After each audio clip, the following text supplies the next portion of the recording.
आंदोलन में आपने जो है तो आयुक्त से जो मुलाकात करे, क्या आश्वासन दिया था आपने? इसकी खुशी भी जाहिर करे थे, एक जल्लोश भी मनाए थे, उसके बाद क्या हुआ? अब देखो हमने 11/11/2024 को माननीय आयुक्त साहब, माननीय घन कचरा प्रमुख साहब और जितने भी बड़े ऑफिसर थे, क्लास 1 ऑफिसर, सबको हमने निवेदन दिए थे कि हमारे को किमान वेतन की हमारी मांगनी थी। और वो 1 महीना उन्होंने हमारे निवेदन के ऊपर किसी ने कोई ध्यान नहीं दिया था। लेकिन फिर बाद में हमने 11/12/2024 को और निवेदन दिए, स्मरण पत्र दिए कि हम जो है तो अभी 16 तारीख से हम काम बंद आंदोलन रखने वाले हैं। उसके बाद में महानगर पालिका प्रशासन आयुक्त, घन कचरा प्रमुख साहब, ये सब लोगों ने हमारी इस बात के ऊपर उन्होंने गंभीरता से लिया और 13/12/2024 को इन्होंने हमारी स्मार्ट सिटी में माननीय घन कचरा प्रमुख साहब, मुरली रेड्डी सर, सत्तार सेठ और मेरे साथ में हमारे 200 कंत्राटी कर्मचारियों के साथ में हमारी मीटिंग हुई। और उस मीटिंग में ये तय हुआ कि हमारे को 1 मार्च 2025 से किमान वेतन लागू होगा बोलते। और उसका पत्र देने के लिए उन्होंने हमारे को 15/12/2024 को बुलाए थे स्मार्ट सिटी में।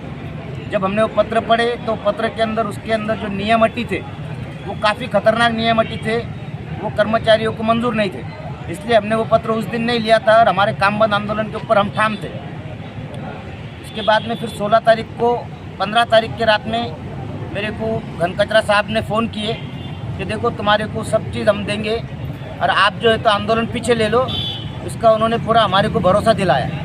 उनके बोलने के ऊपर उन्होंने जो हमारे को विनंती की थी उस विनंती को मान रखते हुए हमने 16 तारीख का जो काम बंद आंदोलन जो था वो हमने पीछे लिया था। और 16 तारीख को ही उन्होंने हमारे को पत्र दिए फिर आके। उसके अंदर कुछ नियम अटी का जो मसला था वो रेड्डी कंपनी ने नहीं मानी थी, फिर भी किमान वेतन हमारा लागू होने वाला था। लागू होने का जो पत्र था हमारे को वो ज़्यादा खुशी थी, तो इसलिए हमने वो पत्र लिए और उसका जल्लोश मनाया हमने। और उसके बाद में मैंने ड्यूटी ज्वाइन किया। मेरे साथ में मेरे 2 सहकारी और है, एक अविनाश यादव और एक नितिन भालेराव। तो मैंने ड्यूटी ज्वाइन किया 17-16 तारीख से ड्यूटी पे गया। 16 तारीख को 17 तारीख को मेरी तबीयत ख़राब होने के बाद में मैंने उसके बारे में हमारे जो जोनल है अजमल कुरैशी, इनको भी बताया। मैंने इनको व्हाट्सएप पे मैसेज दिया। उसके बाद में इन्होंने मुझे काम पे से आने के लिए मनाही करे, मुझे बोले तुम ऑफिस पे जाओ। मैं जब ऑफिस पे गया तो वहाँ पे मुझे एक नोटिस दिए उन्होंने। ये एक नोटिस है, कंपनी से आई थी मुझे, पी गोपीनाथ रेड्डी कंपनी से। मैं वाहन चालक हूँ। मुझे इन्होंने नोटिस दिए कि तुमने जब काम पे लगे थे उस टाइम पे तुमने एक एग्रीमेंट साइन किए थे और वो एग्रीमेंट के हिसाब से तुमने कुछ अटी शर्ती जो है उसका पालन नहीं किया। इसका हमारे को 7 दिन के अंदर जवाब दो। तो वो जवाब देने मैं 27/12/2024 को मैं वो जवाब देने के लिए ऑफिस पे गया। जब मैं ऑफिस पे गया तो वहाँ पे मैंने आवक जावक का जो कर्मचारी है उसको मैंने निवेदन दिया, निवेदन नहीं, ये जो नोटिस थे उसका मैंने जवाब दिया उनको। तो वो उसने मेरे को बोला भैया बोले ये मैं तुम्हारे से नहीं ले सकता, बोले तुम डायरेक्ट मुरली सर से बात करो, बोले मिल के दो बोले। तो मैंने उससे कुछ ज़्यादा हुज्जत नहीं किया, मैं अपना निकल गया वहाँ से।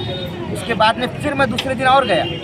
फिर दूसरे दिन मैं जाने के बाद में उस दिन भी मेरे को हमारे व्यवस्थापक मुरली सर नहीं मिले। 2 दिन सरिता गया, व्यवस्थापक साहब हमको नहीं मिले। और मैं फिर भी मैंने उनको उसके बाद में फ़ोन किया। फ़ोन करने के बाद में उन्होंने मेरे फ़ोन नहीं उठाए। उसके बाद में मैंने स्पीड पोस्ट से ये नोटिस का जवाब बेंगलोर ऑफिस को भी भेजा और यहाँ के मुकुंदवाड़ी ऑफिस पे भेजा। व्हाट्सएप पे भी डाला मैंने उनको। उसके बाद में भी ये लोग मुझे अभी तक काम पे नहीं ले रहे, मुझे भी नहीं ले रहे। मेरे साथ में अविनाश यादव बोल के ये जो बंदा है अविनाश यादव, ये ESIC की छुट्टी पे था। ESIC की छुट्टी के ऊपर इसने जब अच्छा हो गया, इसको फिटनेस सर्टिफिकेट देने के बाद में भी इसने फिटनेस सर्टिफिकेट ऑफिस पे जमा किया, फिर भी इसको काम पे नहीं ले रहे। क्या रेड्डी कंपनी आपने औरंगाबाद शहर में आके गुंडागर्दी करी, ऐसा नहीं लग रहा आपको? सब अभी हमारे को जब मिल ही नहीं रहा है। ESIC का जो सर्टिफिकेट है, फिटनेस सर्टिफिकेट, वो देने के बाद में भी ये काम पे नहीं ले रहा है। मैंने 1100 लोगों के लिए लड़ा, वो जीता और वही बात उसके मन को कड़वी लग गई, इसलिए वो हमको काम पे नहीं ले रहा। ये बंदे का कोई कसूर नहीं है।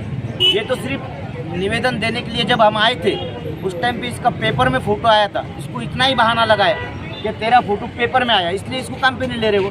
फिर ये गुंडागर्दी है ना साहब। ये अब वो जोन में जाके लोगों को बोल रहे शर्त क्या रखते हैं हमारे को किमान वेतन देने के टाइम पे कि भंगार निकालना नहीं। हमने भंगार बंद किए। उनके जोनल क्या बोलते, तुम भंगार निकालो। सुपरवाइजर बोलते भंगार निकालो।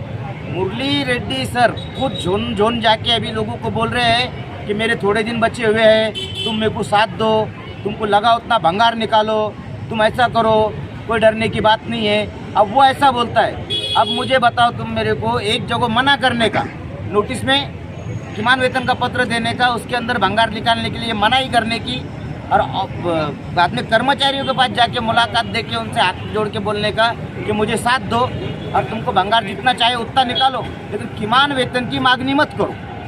ये कौन सी बात है सर? ये बात गलत है। जबकि किमान वेतन ये आज से नहीं है, ये किमान वेतन 24 फरवरी 2015 का जो GR है उस दिन से किमान वेतन लागू हुआ है। और डॉक्टर बाबा साहेब अम्बेडकर ने जब संविधान लिखे थे सन 1948 में, उन्होंने संविधान में किमान वेतन कायदा इसका पूरा उल्लेख करे हुआ है, और वो किमान वेतन कायदा कैसा बदली होगा उसके बारे में उन्होंने डिटेल दी हुई। क्या रेड्डी कंपनी ये कायदे का उल्लंघन कर रही है? पूरा उल्लंघन है ना साहब। 6 साल से हम 8-9 हज़ार रुपये में काम कर रहे हैं। हमारी आवाज़ हर टाइम पे दबाई गई। हमने यहाँ पे कई बार आंदोलन करे, एक बार काम बंद आंदोलन करे, 2 बार मैंने खुद ने आमरण उपोषण किया जब मैं हम संगठन के साथ हुआ करते थे। आगे की भूमिका क्या रहेंगी आपकी संगठन? साहब अगर इन्होंने हमारे को 2 दिन में काम पे अगर नहीं लिए तो हम महानगर पालिका के सामने आंदोलन करेंगे। हम धरने आंदोलन करेंगे यहाँ पे। सबसे पहले महानगर पालिका के गेट के सामने हम उसका बाकायदा पुलिस प्रशासन से परमिशन लेंगे, महानगर पालिका को पत्र देंगे, घन कचरा को पत्र देंगे, विभागीय आयुक्त को पत्र देंगे, जिला कलेक्टर को पत्र देंगे कि ये इस तरह से गुंडागर्दी करके, गुंडागर्दी जैसा भी है, गरीब लोगों को काम पे नहीं लेना, दलित लोगों को काम पे नहीं लेना, इनकी जो हैरेसमेंट करना, ये एक बहुत बड़ी, इनका शोषण करना, ये एक बहुत बड़ी गुंडागर्दी है। अगर इतने पे भी अगर इन्होंने ये नहीं करे तो साहब मेरा अगला मिशन रहेगा, रेड्डी हटाओ, किमान वेतन बचाओ, रेड्डी हटाओ, किमान वेतन बचाओ, रेड्डी हटाओ, कर्मचारी बचाओ। ये मेरा ये रहेगा, अगला मिशन मेरा वही रहेगा। मेरा नाम हकीम शेख, कंत्राटी कामगार, पी गोपीनाथ रेड्डी कंपनी।